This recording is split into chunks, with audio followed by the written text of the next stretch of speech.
I'm Rob Van Dam. The whole show. All right, what is up, everybody? This is Dominic D'Angelo, and it is RVDTV.com, and I am here with a very special guest making the hot tag for us today, this week, because Rob is a busy, he's a dad now, so we will talk about that in a second, but welcome Bill Apter, the legendary Bill Apter, to the show. Bill. I've got my RVD. I wrote a theme song for him based upon an old Michael Jackson 5 song. It's 1, 2, 3, RVD, RVD, 1, 2, 3, boom, boom, boom, boom. Perfect. Boom. You notice he likes it? Yes, I love it. What a perfect way to start the I show. thought we lost each other already. We've got a windstorm here. Oh yeah, we're dealing with a lot of We've got wind a issues. windstorm here in Philadelphia. Yeah. Yeah, we got it here in Pittsburgh too. It's real nasty out here, so we've been having a lot of Well, weather. a lot of people say I'm full of wind anyway, so it works out perfectly. Well, Bill, I appreciate you joining me here today, and we to chat up with a little RVD. Congrats to Rob and Katie. They announced the birth of Karma and Saba on Friday. That happened, and so happy for them. Saba is named after Sabu, correct? Correct, exactly. Yeah. You know what? I want to do something. Sure. Yes. 100%. 100%. He was one of my dearest friends. I actually, way back in the days of the original Sheik, not the Iron Sheik. I met RVD and Sheik when they were RVD and Sabu when they were training with the original Sheik, and we were all friends all the way. And Rob and I still are. He still calls me by my wrestling name, Wonderful Willie. And I miss Sabu very, very, very much. Sabu was just one of my closest buddies. We absolutely loved each other. Sabu was such a great person. It's like he's so guarded when you first meet him, but once he gets to know you and he opens up to you, and he's a loving, caring person. He was. It's very much. So. Mm-hmm. Yeah. When people started to learn back in the days when I was with the magazines, when we write stories about him and we needed a quote, we would put he spoke through an interpreter. Right. Because yeah. He allegedly didn't speak English, even though I knew he did. But our magazines were like the Sports Illustrated of pro wrestling. We kept kayfabe. We wrote everything like it was sport, and that was it. And to this day, I still do a lot of stuff to kind of, I'm still one of the protect kayfabe guys, but it's becoming harder and harder and harder because now when I interview wrestlers, they're telling things out of school that I never thought they'd tell before. Right? It's such a transition of everything when you think about that. And yeah, I remember reading the magazines when I was a kid and, being invested into the story aspect of it all and understanding like, wow, and like keeping, hey, what is real and what isn't going on, and that aspect has kind of fallen away from the wayside. It's kind of a shame, but the neat thing is about, pop culture and everything like that, what is old is new again. So I think there will be like almost at some point in some form or fashion, maybe a shift back to the kayfabe kind of area because it's a missing aspect nowadays, like you said. I think that's what Tony Khan is trying to do. Mm-hmm. Yes. I think that was his whole methodology of starting that company was to be a quote unquote pro wrestling company, not sports entertainment. But then again, on the other side, you've got a guy running the place who's an old school wrestling mentality in a new school world. And we're talking about Triple H, and he's trying to bring a lot of that back. He really is. And that's why a lot of fans are going, oh, this angle stinks. It's because he's going back to old school. But you know what's missing from all these companies? I was thinking about this the other night. For example, when they had the guy come in and with the mask in WWE for a while, and it turned out to be Austin Theory. Correct. Why didn't they have weeks worth like they used to back in the old days? Weeks worth of people trying to unmask the guy, and you couldn't wait to see who it was. But no, instead he goes up the steps and takes the mask off. That Right. mystery is gone. Or what about somebody like who I picked to be the next Barack Lesnar, Obafemi, killing 3 job guys? Well, we don't do that like that anymore. It's now 50-50. No. No, you can't have that, right? It's like you make those wrestlers and those talents feel special. Like I was saying this a couple weeks ago when Rob and I had Violent J and Vince Russo on, that everybody's attainable nowadays. Like you can access people. Dominic, can you hold on? Can you hold Absolutely, on yes. 1 second? I'm losing power for some reason. It might be because of the storm. Hold on. That's Hold on. okay. Wonderful You're Willie will okay. be right back. Yep. As Bill gets technical difficulties solved, Don't let go me away. promote RVD420.com. Go to Greek Glass. Check it out. They had a sale during the holidays, but there should be some items still available. Go to RVD420.com. You can get your exclusive RVD glassware for the smoking stuff and aspects of all that. So be sure to check that out and support. Yes, Billy I can hear Gunn you. would have Mhm. Billy Gunn would have assware.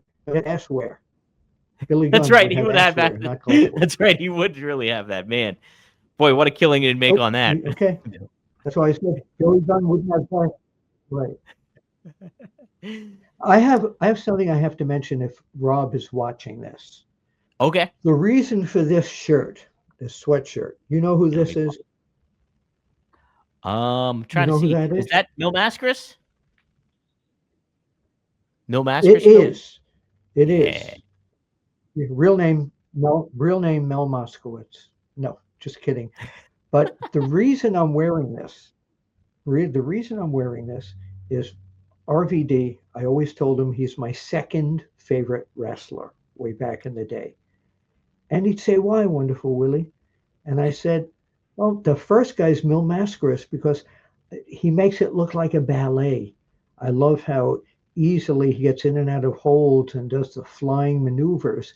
And then I said, "I saw you, RVD, back when RVD started his actual wrestling career."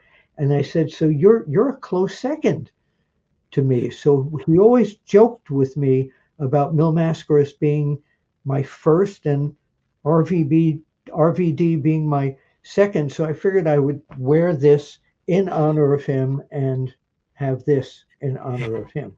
That's fantastic. Bill, is that true too? Was Bill Mascaris your favorite wrestler growing up? Oh yeah, yes, growing up especially because again he made it look like a ballet. He really Hmm. did. You know, a lot of people say, well, Mil Mascaris always say, "Oh, I don't do the job." You know what? Hulk Hogan didn't do the job. No. Um, Dory Funk Jr. didn't do the job. Harley No. Race didn't do the job. They protected their character, and that's what Mil Mascaris did too. So you can get all this crap on the internet knocking him, but he was protecting his character. And I loved he was the first real masked wrestler that kind of grabbed my imagination with the colorful outfits and the masks and everything. And he also sold magazines when we put him on the cover. The fans absolutely loved him. Yeah. Yeah, we Hmm. put him on the cover. He was one of the top sellers of like the top 5 guys who would at the newsstands, they would be just swapped right off the newsstands. He was one of them. Yeah. I believe it. Yeah, no, it's fascinating too to see like all the reaches that obviously like you grew up in the New York area and stuff, and so you were Yeah. accustomed to like Bruno and that whole stuff. But the way a lot of these major legendary talents that they come from all over the place and they're established, like a Mil Mascaris is somebody like that. I would have never guessed that he was your favorite wrestler growing up. Yeah, but absolutely. He was, but it goes by generation. Again, Bruno, of course, was one of my favorite wrestlers.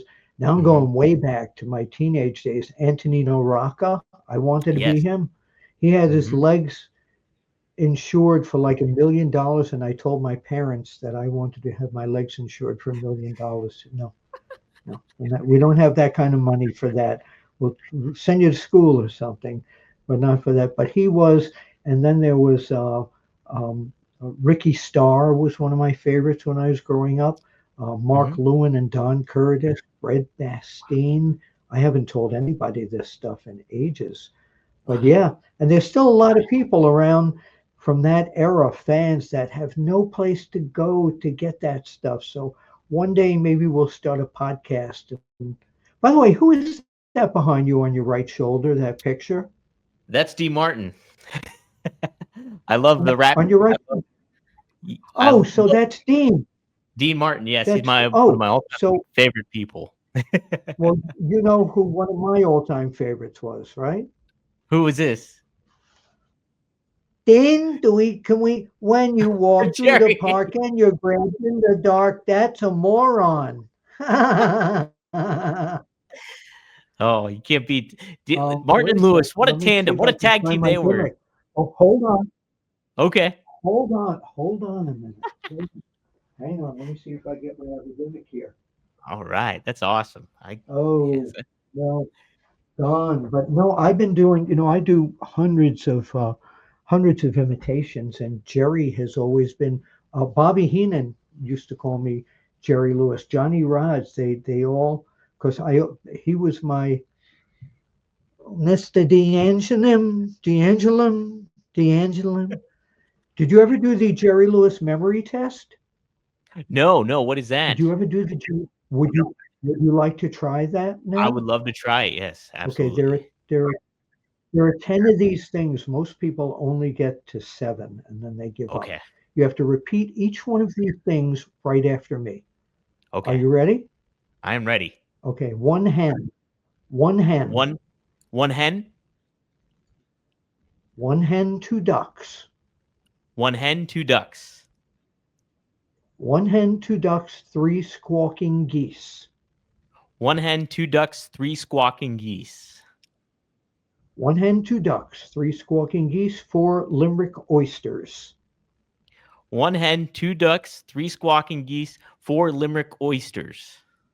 You're doing great. One hen, remember there are 10 of these. One hen, two ducks, three squawking geese, four. You notice I'm doing the serious Jerry Lewis right now. One Yes. hen, two ducks, three squawking geese, four limerick oysters, five corpulent porpoises. One hen, two ducks, three squawking geese, four limerick oysters, and two corpulent. Oh No, no. five Five corpulent, five five corpulent corpulent porpoises. corpulent porpoises. Hold on one sec. Okay. Uh-oh. Keep going over it in your head. Oh, I got to give you the full. Actually, Miss Purdy, I was okay. Actually, the word was actually. All right, we'll start it again. One hen, two One. ducks, three squawking geese, four limerick oysters, five corpulent porpoises, six pairs of Don Alverso's tweezers. One hen, two ducks, three. Oh my, I'm blanking. Squawking, Three squawking.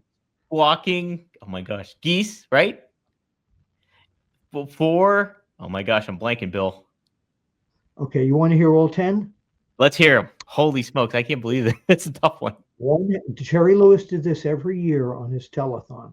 Mm-hmm. One hen, two ducks, three squawking geese, four limerick oysters, five corpulent porpoises, six pairs of Don Alverso's tweezers, 7,000 Macedonians in full battle array, eight brass monkeys from the ancient sacred secret crypts of Egypt, nine apathetic, sympathetic, diabetic old men on roller skates with a marked propensity towards procrastination and sloth, and 10 lyrical, spherical, diabolical denizens of the deep who haul stall around the corner of the quo of the quay of the quarry all at the same time. Hi, name. Oh, that's unbelievable, Bill. Man, what a monologue. My daughter, when she was 10 years old, was able to do it all in one breath. Wow. That's But unbelievable. one time I was in Las Vegas at an NWA convention, and Vern Gagne, Jim Crockett, and I went to see Dean Martin and like his last year of performing. Wow, really? Yeah, yeah. I'm jealous. Everybody loves my body sometimes. Oh, Dean was. I grew up with Dean Martin in the household all the time. He's from Steubenville, Ohio, which is like Oh right yeah, by Pittsburgh here, and yeah. so he was all over the place in our house. So it was actually 30 years ago on Christmas that he passed away. I 30 know years that. ago. I know Yeah. that. Yeah, very, very sad. He was such a great. My song when I was a little kid, I wanted to be him and Jerry, and I used to sing that to Morey all the Oh, time. that's great. That's Yeah, that's great. why I came up with the Jerry used to go, when you walk through the park and you grabbed in the dark, that's a moron. What That's great. Those Martin and else Lewis do you movies. want to talk about? Yeah. Well, Bill, I wanted to ask you too. I never really got your perspective on ECW as a brand. Like, you still did the magazines and stuff back then. Talk about being in that time period, what ECW meant to wrestling and what it meant to you too. How did it affect you? Like, Well, I being was growing. very, as you know, Paul Heyman was a photographer for me back in the day. Yeah. ECW just kind of broke the mold of every other wrestling company. It was violent. It was the first company I'd ever seen that went away from the typical pro wrestling that I was watching in WWF, NWA. Bill Watts's company was totally different. It was it broke in a new era in professional wrestling, and they had a lot of imitators and all that. And no, I was amazed by it. I loved ECW. To me, it was the third brand. It was WWF, AWA, and ECW. Yeah, Wow, yeah, and I man. loved it. And then, of course, when RVD and Sabu and Sandman, who I still talk to regularly, by the way, um, and Taz. Oh my God, what a ring technician! And but to be at ringside and photograph the action because you could never get the same picture twice ever in Right. pro wrestling. But I had to be super fast to capture the action in ECW. Yeah. And I I was believe it. very bummed out. I was very bummed out when some of the guys went to WCW and they kind of had soft core, hardcore. Yes. Very Yeah, different from what we're yeah, accustomed to yeah, in ECW, no yeah, doubt. yeah, Did you yeah. see the early potential of Paul Heyman when you worked with him when he was younger and everything? Did you see No, like no, his mind? he was a pushy kid, but he Yeah. was an but he was an entrepreneur. I knew right Yes. away he had something special. Man. Absolutely. Yeah. I was with him, during the Studio 54 days. I was with him when he'd elbow me around the ring trying to get the picture that he needed. Yeah. He's always been special. And look where he got. I Look know. where he got through all of this, and even the bad times with the McMahons, he's still risen to the top, and there's no one better. When you talk about someone who should be in every pro wrestling Hall of Fame, he's one of them. You hear constantly too what people that have worked with him, even modern talent today, obviously with WWE and stuff, but like from ECW and everything like that, just the mind to like be that quick onto everything. It was last week Rob was talking too about like how Al He's a Snow is so frustrated. mentor. He mentors people. Yeah, absolutely, he does, and like he sees the potential in what they bring out, and he highlighted this people's strengths and like minimized their weaknesses that they had, and put them in the right position to become stars. Absolutely. There's no one better.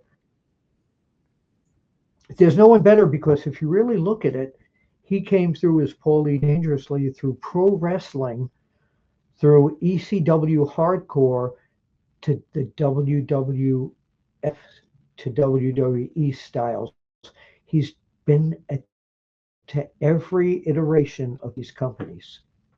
Yes, and that's like unprecedented too, and like from where he was willing to go. Like I know he got a little bit of work in Florida too, first as a manager, like down in Florida with the NWA and stuff, and so that was a big thing for him. But Yeah, he's just been all yeah. over. It's a remarkable, what a remarkable career and a name in pro wrestling that will certainly go down in history for everything.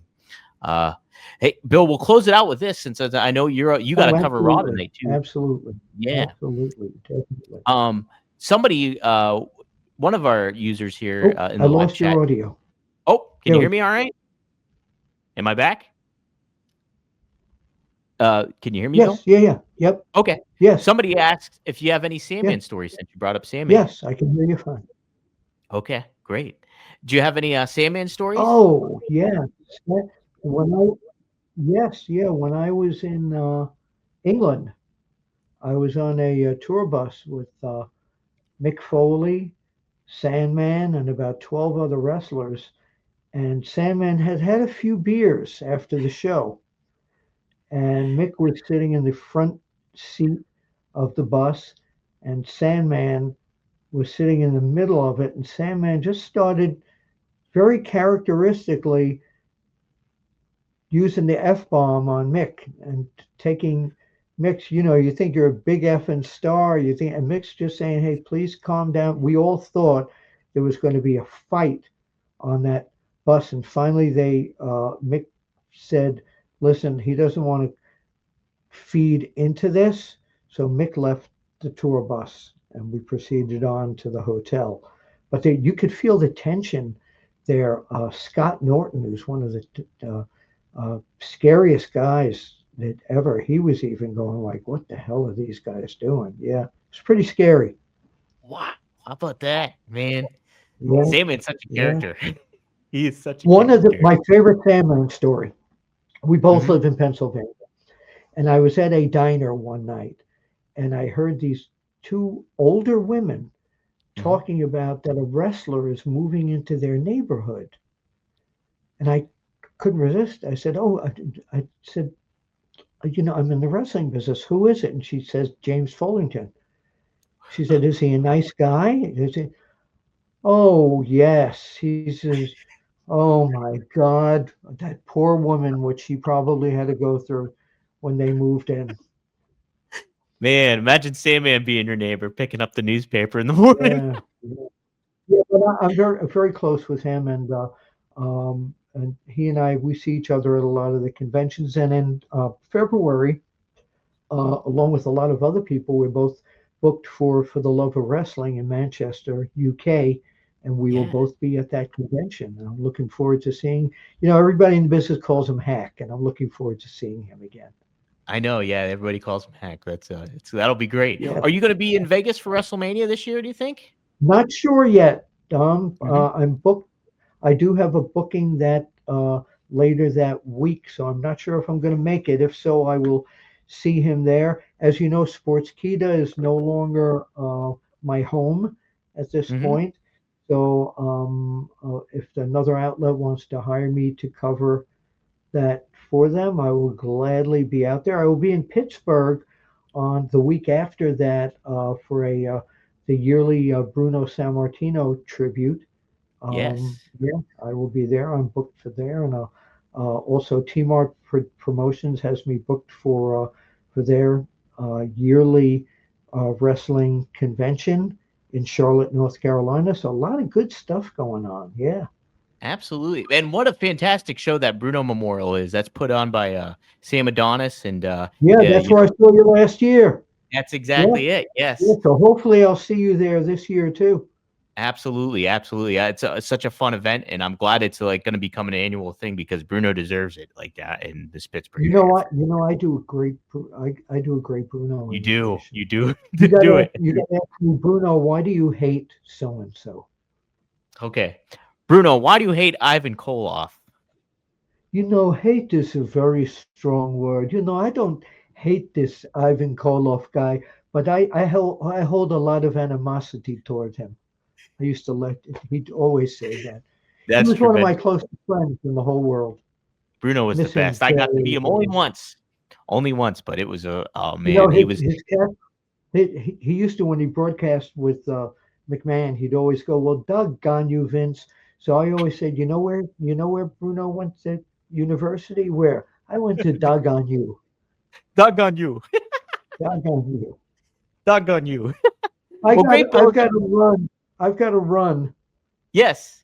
Is there anything you want to plug real quick before you go? Oh yeah, just follow me at Apter One Wrestling Mm-hmm. on Twitter, and all my interviews and all my stuff. The past few months, I've a great interview up with Bully Ray. I have a great one up with Mark Henry. Just go to the YouTube channel, the number one wrestling one wrestling video on YouTube, or Okay. just go to Bill Apter at One Wrestling on YouTube, and that's where all my current videos are housed. Well, I'll be sure to share a link to that in the YouTube description on this Well, I episode. certainly hope so. It's been Absolutely, a right?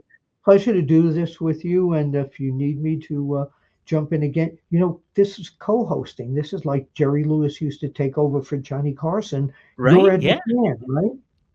Absolutely. Eddie, 100%. What? Eddie baby. Honey baby. Oh, yeah, no, all the wrestlers know me as Jerry Lewis. Johnny Rods, especially. Anytime somebody mentions me to Johnny Rods, he goes, "Oh, Jerry." One time I was in a movie theater with a friend sitting behind he and his wife, and he didn't know I was sitting behind him. I had a whole tub of popcorn, and I Uh-huh. dumped it on his head in the middle of the movie, and he gets up, "You son of a, oh, Jerry!" Yeah, yeah. Man, what a feature. Man, what a couple of characters. Bill Apter and Johnny Ross Got, together. I like it. got a million stories like that. RVD, want to send you and Katie my love, and to you two and the twins, and that's fabulous news. I'm so glad to hear that. And as Dino would say, the clock on the wall now says we gotta go. So That's remember, it. everybody loves somebody sometime. Yes. Amen to that. Keep those letters and cards coming in, ladies and gents. We'll see you next That time here on that's it, Bill. baby. Yep. I Yes, appreciate all it. right. Thank you See very you much guys next for time. letting me for letting me do this. Absolutely. Absolutely, Bill. My Absolutely pleasure. My honored. pleasure. Thanks for joining me today, too. All right. We'll see you guys next time here on One of a Kind with RVD. Hey, and thank you, Bill Apter. All right.